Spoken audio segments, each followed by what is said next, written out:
नमस्कार विद्यार्थियों, कैसे हैं आप सभी? उम्मीद करता हूँ आपकी स्टडीज़ काफ़ी अच्छे से चल रही होंगी। रेगुलरली आप वीडियोस को देख रहे होंगे और जो व्हाट्सएप ग्रुप्स पे जो असाइनमेंट्स आपको अलॉट किए जा रहे हैं, उन असाइनमेंट्स को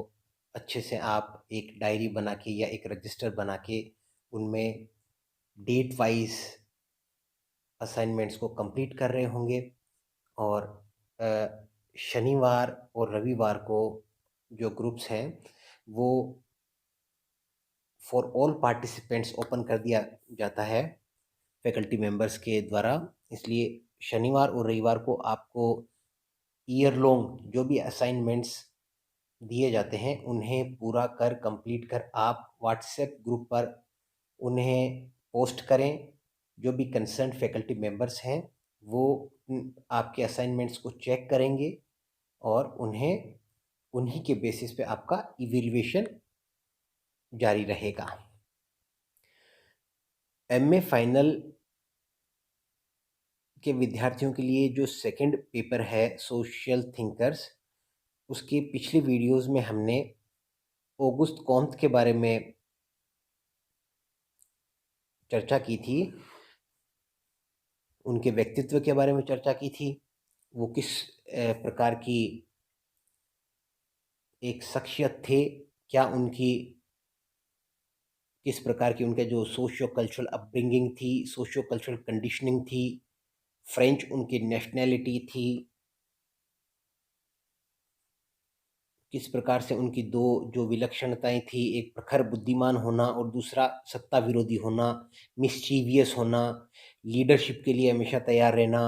विद्रोही स्वभाव होना, झगड़ालू स्वभाव होना, स्वतंत्र चिंतन आदि कुछ ऐसी विशेषताएं थी जो जीवन पर्यंत ऑगस्ट कॉम्ट की एक तरह से इंटेलेक्चुअल ब्यूटी बनी रही। पिछली वीडियो में हमने देखा कि समाजशास्त्र के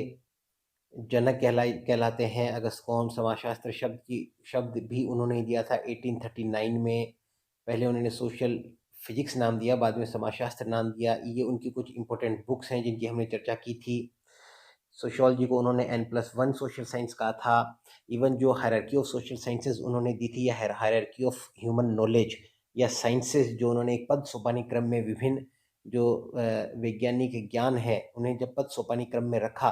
तो उस जो पद सोपान था उसका जो बेस था, रूट था, वो मैथमेटिक्स था, और जो रूफ था, जो छत था, वो ऑगस्ट कॉम्ट के अनुसार निसंदेह समाजशास्त्र था। तो एक तरह से उन्होंने समाजशास्त्र को सभी विज्ञानों की रानी या एक क्राउनिंग ग्लोरी, एक तरह से क्राउन के रूप में, मस्तिष्क पे जो क्राउन जो सिर पे जो क्राउन होता है वो क्राउनिंग ग्लोरी होता है, वो एक प्राइड होता है। उसी प्रकार से जो समाजशास्त्र है या एक समाज का एक नेचुरलिस्टिक साइंस, जैसा कि वो उसे समाजशास्त्र को बनाना चाहते थे, वो एक N+1 साइंस के रूप में उन्हें स्थापित करना चाहते थे। समाजशास्त्र का जो क्षेत्र था या प्रत्यक्ष या पॉजिटिविस्टिक फिलोसफी जो थी, उसे उन्होंने दो भागों में एक तरह से उसके जो अध्ययन वस्तु थी, उसे अध्ययन क्षेत्र थे, उसे दो भागों में बांट के प्रस्तुत किया था। एक सोशल स्टेटिक्स और दूसरा सोशल डायनेमिक्स। जहाँ सोशल स्टेटिक्स सोशल ऑर्डर की के से जुड़े हुए विभिन्न जो नियम हैं, इनवेरिएबल लॉज हैं, नियम हैं, उनको खोजने की कोशिश करता है। वहीं सोशल डायनेमिक्स जो है वो सोशल प्रोग्रेस, यानी कि मानव मस्तिष्क और मानव समाज की प्रगति के जो सिद्धांत हैं, इवोल्यूशन, प्रोग्रेसिव डेवलपमेंट के जो सिद्धांत हैं, उन्हें खोजने की कोशिश करता है। तो एक तरह से ऑगस्ट कॉम्ट समाजशास्त्र को एक प्रत्यक्षवादी या एक नेचुरलिस्टिक साइंस मानते थे, जिसका उद्देश्य मानव मस्तिष्क और मानव समाज की उद्विकासीय जो एक सीक्वेंस था, उद्विकासीय जो क्रम था, उसके जो नियम, इनवेरिएबल लॉज थे, उनको खोजने वाला एक विज्ञान के रूप में वो इसे स्थापित करना चाहते थे। अगस्त कॉम्ट को प्रत्यक्षवाद का जनक भी कहा जाता है। एक तरह से देखें तो सबसे सिंपल भाषा में जो वैज्ञानिक प्राकृतिक विज्ञानियों की जो पद्धतियां हैं, जब उन्हें सामाजिक घटनाओं या मानवीय व्यवहार के अध्ययन में लागू करने की जो एक एक सैद्धांतिक रूपरेखा अगस्त कॉम्ट ने बनाई थी, उसे ही प्रत्यक्षवाद के नाम से जाना जाता है। प्रत्यक्षवाद यानी कि एक तरह से प्राकृतिक जगत के समान सामाजिक जगत का वस्तुनिष्ठ अवलोकन, निरीक्षण, परीक्षण, तुलना भी संभव है और प्राकृतिक विज्ञान की जो पद्धतियाँ हैं, उन्हीं को अपनाकर हम समाज या मानवीय व्यवहार के संबंध में विश्वसनीय और वैध ज्ञान की प्राप्ति हम कर सकते हैं। और इस प्रकार से जो ज्ञान प्राप्त होगा, उसी के आधार पर सामाजिक अभियांत्रिकी, सोशल जो इंजीनियरिंग है और जो पॉजिटिव पॉलिटी है, सकारात्मक जो एक तरह से पॉलिटी है, राजनीति है, उनके माध्यम से समाज का पुनर्गठन, पुनर्निर्माण किया जा सकता है और समाज की जो भी सोशल इल्स हैं, उन्हें दूर किया जा सकता है। जैसे कि युद्ध होना, बेरोजगारी होना, एक तरह से अपराध, ये जितनी भी सामाजिक बुराइयां हैं, इनको समझकर, इनका वैज्ञानिक अध्ययन कर, इनके सिद्धांतों को समझकर इन्हें दूर किया जा सकता था। ये उनका एक दर्शन की एक सकारात्मकता थी। अगस्त कॉम्टे के दर्शन की वैज्ञानिक दृष्टिकोण था। अब आप देखिए कि प्रत्यक्ष ज्ञान, ये प्रत्यक्षवादी दर्शन, प्रत्यक्षवादी धर्म, ये कुछ उनके जो चिंतन प्रणाली थी, उसके कुछ आधारभूत स्तंभ थे। उन्हीं के आधार पर वो एक ह्यूमन सोसाइटी या सोशल इम्प्रूवमेंट या ह्यूमन सोसाइटी में जो एक इम्प्रूवमेंट की बात वो करते थे। प्रत्यक्षवादी दर्शन को उन्होंने दो भागों में बांटा है, जिसकी हम चर्चा पहले ही कर चुके हैं, सोशल स्टैटिस्टिक्स, सोशल डायनेमिक्स। अब आगे आज के इसमें हम वीडियो व्याख्यान में देखेंगे कि किस प्रकार से जो 17th और 18th सेंचुरी का जो फ्रांस था या फ्रेंच सोसाइटी थी, या इन जनरल हम बात करें तो जो यूरोपियन सोसाइटी थी, यूरोपियन जो हिस्ट्री थी, उसमें कुछ ऐसी महत्वपूर्ण घटनाएं घटी जिन सब के सामूहिक या सम्मिलित प्रभाव की वजह से यूरोप में आधुनिकता का प्रादुर्भाव हुआ, या the Inception of modern age इसको हम बोलते हैं, उसका प्रादुर्भाव हुआ। ये कुछ इतिहास की कुछ महत्वपूर्ण घटनाएं थी जो यूरोपीय समाज में घटी थी, जिनके बारे में इतिहास के जो विद्यार्थी हैं वो बहुत अच्छे से जानते हैं। आपको भी थोड़ा थोड़ा इनके बारे में जानकारी प्राप्त करनी है, जैसे कि पुनर्जागरण, रिनेसा, धर्म सुधार, रिफॉर्मेशन, वैज्ञानिक क्रांतियां, scientific revolution, American revolution, industrial revolution, French revolution, व यूरोपियन प्रबोधन, यूरोपियन एनलाइटनमेंट, जो एक तरह से बौद्धिक मूवमेंट था, एक तरह से इंटेलेक्चुअल रिवोल्यूशन थी, ने 13वीं सदी से लेकर 18वीं सदी के मध्य, यानी कि लगभग 500 साल, लगभग 5 शताब्दियों तक यूरोपियन समाज में महान परिवर्तनों के युग को जन्म दिया। यानी कि द एरा और the age of great transformation. ये परिवर्तन इतने क्रांतिकारी थे, इतने व्यापक थे कि इन्होंने यूरोप के जो अलग अलग नेशन स्टेट्स थे, यूरोप के अलग अलग जो समाज थे, उन्हें आमूलचूल रूप से परिवर्तित कर दिया था, बदल दिया था। इन सब के प्रभाव से फ्रांसीसी समाज, अब क्योंकि हम अगस्त कॉम्टे की बात कर रहे हैं, तो अगस्त कॉम्टे जो थे वो फ्रांस के दार्शनिक थे, इसलिए फ्रांसीसी समाज में बहुत अधिक अव्यवस्थित और दिशाहीन, एक क्रिटिकल एज ऑफ ब्रेकडाउन और एनार्की, एक तरह से फ्रांसीसी क्रांति हो चुकी थी। क्रांति के पश्चात जो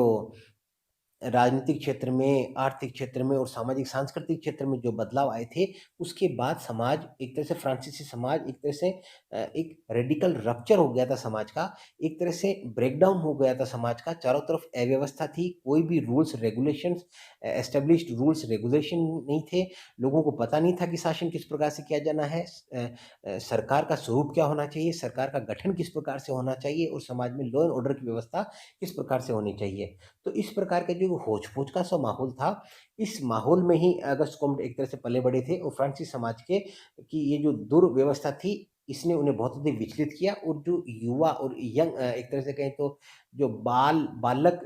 अगस्त कॉम्टे थे, उनके मन मस्तिष्क में इस अव्यवस्था के दौर से निकालकर फ्रांसीसी समाज को की व्यवस्था और उसकी प्रगति को सुनिश्चित करने को ही उन्होंने अपने जीवन का लक्ष्य बना लिया, और इसी दिशा में उन्होंने अपनी एक तरह से बौद्धिक जीवन को झोंक दिया। इसलिए कॉम्टे के दर्शन, प्रत्यक्षवादी दर्शन को केंद्रीय महत्व देते, ऑर्डर ऑर्डर ऑर्डर, केवल वो व्यवस्था पर ही अत्यधिक जोर देते हैं। एक तरह से हम कहेंगे कि order order and only order was the crux of his entire system of thought, positivistic philosophy. Comte के अनुसार समाज में व्यवस्था के साथ साथ एक गतिशील प्रगति, अब सिर्फ व्यवस्था की बात नहीं की कॉम्टे ने एक तरह से प्रगतिशील गति, प्रोग्रेसिव मोशन की बात भी उन्होंने बराबर महत्व दिया। अर्थात समाज में केवल व्यवस्था ही नहीं होनी चाहिए, बल्कि समाज में प्रगति का, इतनी व्यवस्था, केवल व्यवस्था ही व्यवस्था नहीं होनी चाहिए कि समाज में प्रगति की कोई बात ही नहीं करे, प्रगति बिल्कुल रुक सी जाए, एक स्टैंड स्टिल, या एक तरह से सब कुछ ठप सा हो जाए। इसी प्रकार समाज में केवल बदलाव पर ही अत्यधिक जोर नहीं दिया जाना चाहिए कि समाज में कोई व्यवस्था ही कायम नहीं हो सके, इतना तेजी तेजी से समाज बदलता रहे कि एक जो एक स्थायी जीवन की जो अभिलाषा होती है वो पूरी ना हो सके। अब देखिए, समाज में व्यवस्था और प्रगति दोनों के मध्य गत्यात्मक सामंजस्य, एक डायनेमिक इक्विलिब्रियम की उन्होंने बात की है, यानी कि गति भी होती रहे, समाज धीरे धीरे प्रोग्रेसिव गति भी करता रहे और समाज में एक मिनिमम लेवल की, ऑप्टिमम लेवल की स्थायित्व या ऑप्टिमम लेवल का एक तरह से व्यवस्था बनी रहे। नेक्स्ट हम देखते हैं मानव चिंतन, मस्तिष्क, ह्यूमन माइंड और थॉट में परिवर्तन। ये अगस्त कॉम्ट का सीधा सा मानना था। वो आइडियलिस्ट थिंकर थे, क्योंकि वो विचारों को मैटर से ज़्यादा प्राथमिकता देते थे, मैटर से ज़्यादा वैल्यू देते थे। तो हम कह सकते हैं कि जो ऑगस्ट कॉम्ट की जो पॉजिटिविस्टिक फिलोसॉफी थी वो रियलिस्ट थी, वो आइडियलिस्ट थी और लेस मटेरियलिस्ट थी। तो उनका मानना था कि विचारों के क्षेत्र में, मानव चिंतन या मानव मस्तिष्क के क्षेत्र में जो परिवर्तन होते हैं, उन्हीं के अनुरूप, उन्हीं के कोरेस्पोंडिंग संपूर्ण सामाजिक जो ताना बाना है, सामाजिक संरचना है, उसमें परिवर्तन आते हैं। तो समाज के बदलाव के कुछ इनवेरिएबल लॉज होते हैं, कुछ कुछ ऐसे नियम, कायदे, कानून होते हैं, कुछ ऐसे नियम होते हैं जो एक तरह से ह्यूमन थॉट और ह्यूमन इवोल्यूशन जो है, ह्यूमन माइंड की थॉट प्रोसेस और मानवीय समाज के जो इवोल्यूशन है, प्रोग्रेसिव इवोल्यूशन, क्योंकि उनका ये मानना था कि समाज में बदलाव हमेशा सकारात्मक ही होता है, प्रोग्रेस की ओर होता है, समाज सरल से जटिल की ओर प्रोग्रेसिव माध्यम से आगे बढ़ता है। तो इन इनवेरिएबल लॉज को यदि हम खोज लेते हैं तो ऐतिहासिक ज्ञान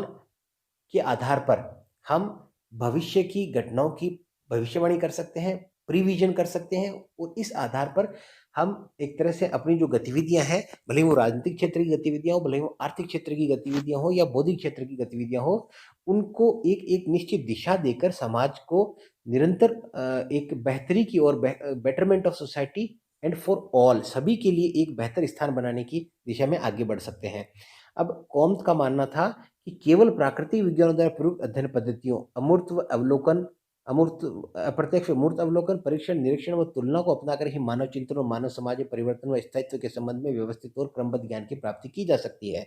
और इस प्रकार प्राप्त ज्ञान व्यवहारिक अनुप्रयोग, यानी कि वो ज्ञान के व्यवहारिक अनुप्रयोग पर जोर देते थे। उनके दृष्टि में नॉलेज फॉर व्हाट अगर क्वेश्चन है तो उसका आंसर है knowledge for all, for the betterment of all people.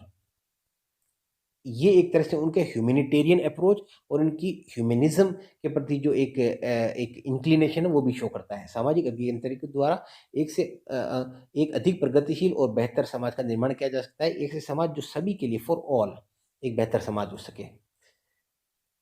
Comte का ये भी मानना था कि वैज्ञानिक ज्ञान हमें भविष्यवाणी करने की क्षमता देता है और इसके आधार पर खोजे गए नियमों के आधार पर मानव क्रियाओं को संचालित कर समाज में व्यवस्था और प्रगति के मध्य गत्यात्मक सामंजस्य लाया जा सकता है। अभी एक देखिए, पॉजिटिव फिलोसफी या साइंटिफिक नॉलेज, जिसे कॉम्ट ने सोशियोलॉजी नाम दिया था, सोशियोलॉजी, ये जो पॉजिटिविस्ट नॉलेज है ये हमें प्रीविजन की एबिलिटी देगा और प्रीविजन की बेसिस पे हम अपनी एक्शंस को इस प्रकार से स्ट्रक्चर करेंगे सोशल इंजीनियरिंग के माध्यम से कि समाज में सोशल ऑर्डर और सोशल प्रोग्रेस दोनों ही संभव हो सकेंगे और इन दोनों के बीच में एक प्रकार का एक डायनेमिक इक्विलिब्रियम स्थापित हो सकेगा।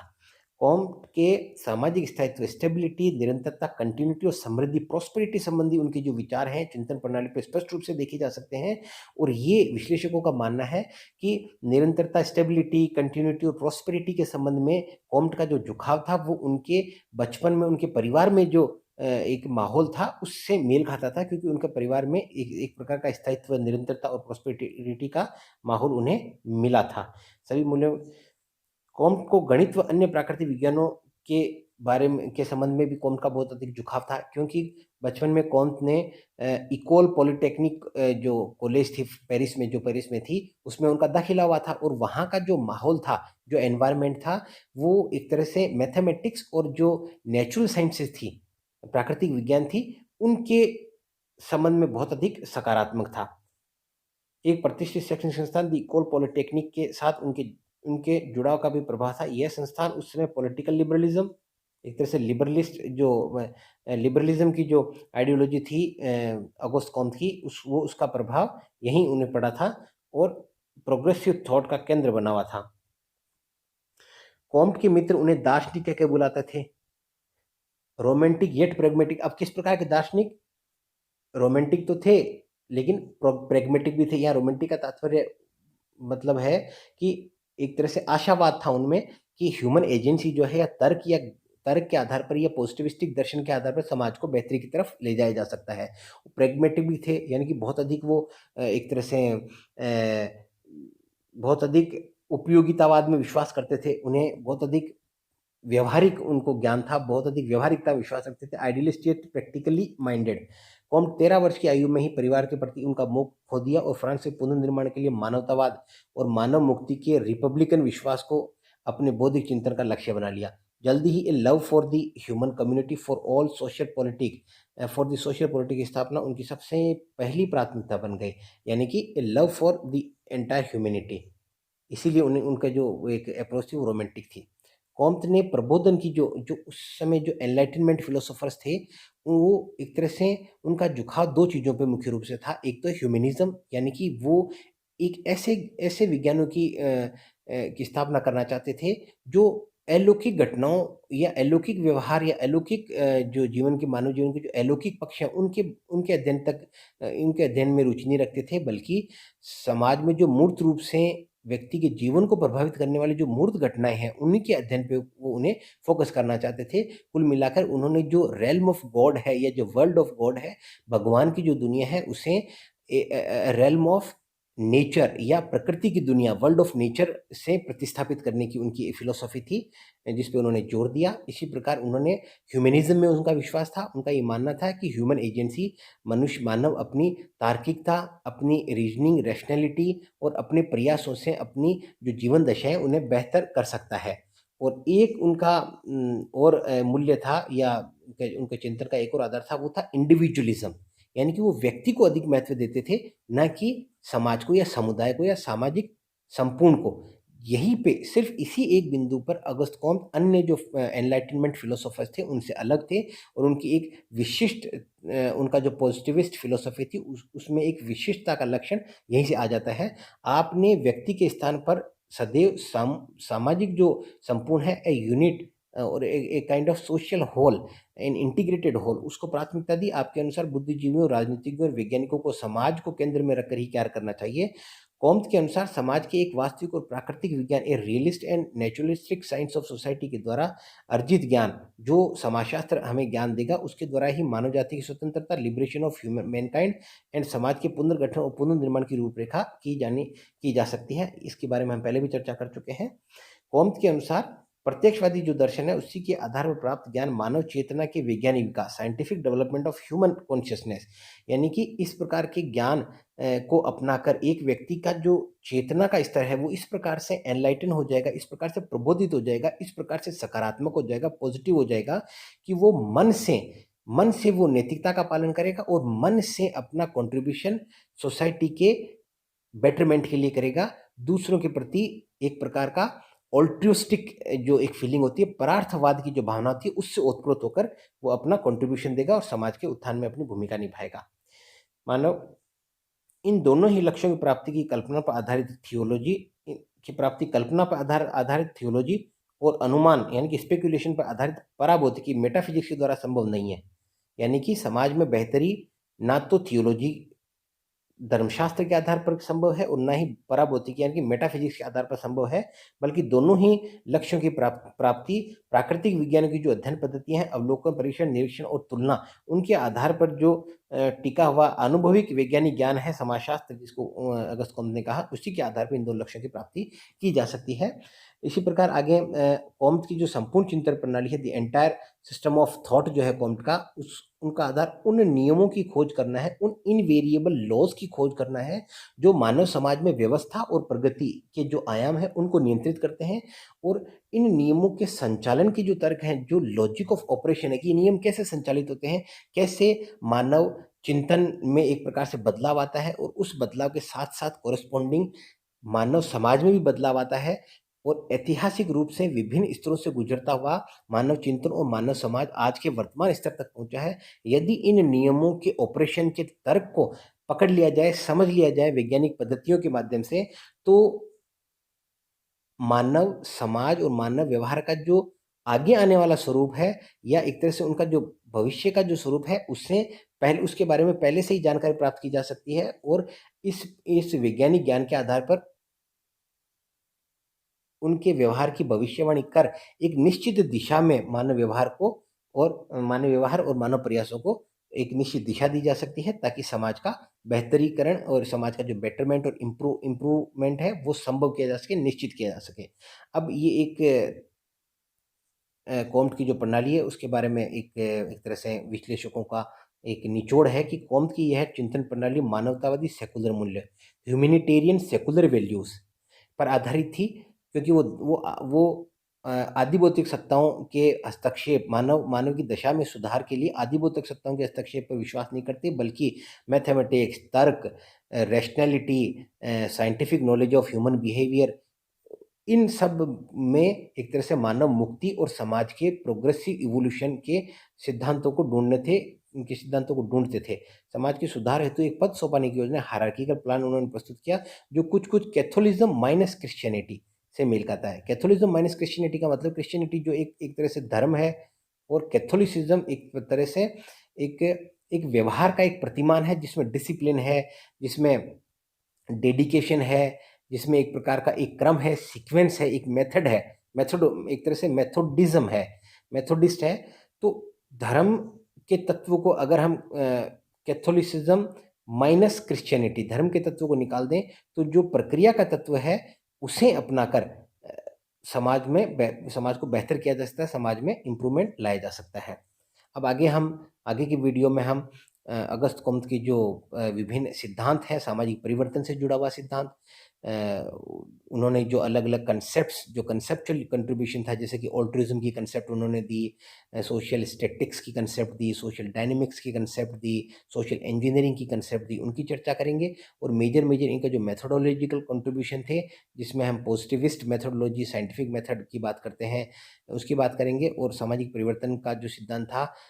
The theory of the three stages of human mind, या ह्यूमन थॉट, या ह्यूमन इवोल्यूशन, ह्यूमन प्रोग्रेस, मानव प्रगति के 3 स्तरों का जो सिद्धांत था वो देखेंगे। और समाजशास्त्र की भूमिका की चर्चा करेंगे। साथ ही इन्होंने मानव ज्ञान को अलग अलग भागों में बांटकर उनमें जो एक पद सोपानी क्रम की स्थापना की थी, उस पद सोपानी क्रम को देखेंगे, और किन 2 नियमों के आधार पर उस पद सोपानी क्रम को उन्होंने स्थापित किया था, उसके बारे में भी चर्चा करेंगे। So, see you soon in the next video. Till then, peace out.